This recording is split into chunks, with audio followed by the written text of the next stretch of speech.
These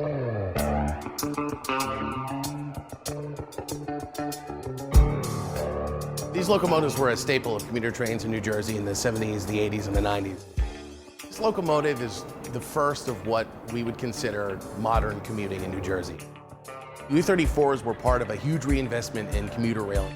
One day people were riding in Prohibition-era cars with open windows and no air conditioning, and the next day they were riding in brand new aluminum, modern passenger cars behind locomotives like this one.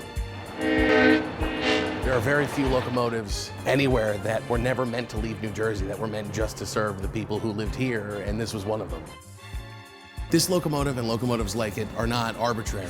They were part of millions of people's lives. Thousands of people rode every single day behind this engine and the ones like it.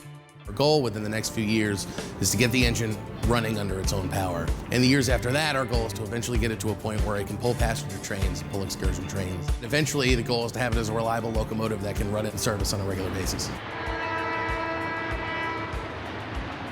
So we know this is a big project, and if we're going to do it, we want to do it right.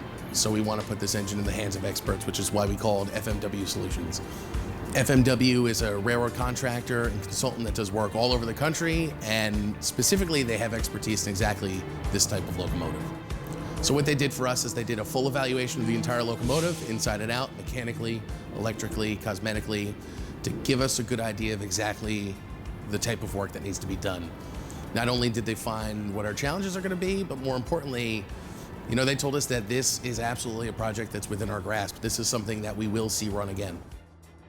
I've been working on GE locomotives, including U-23s, U-30s, and this unit is really no worse than other units we have brought back into daily service in the short line industry.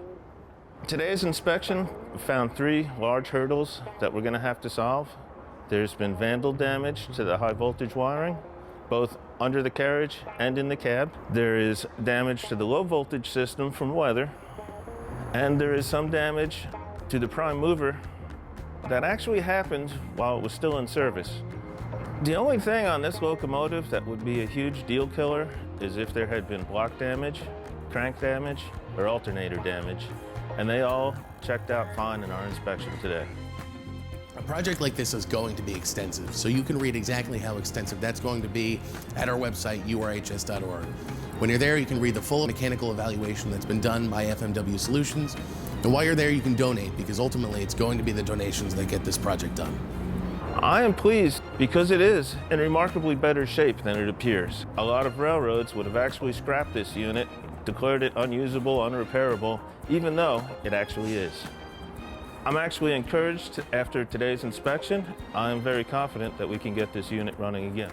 This engine was a part of millions of people's lives as a commuter locomotive, and our job now is to make sure that this engine is still a part of people's lives in a different way, as a rolling ambassador of railroad history, as a rolling museum piece, and as a part of the story that URHS is here to tell.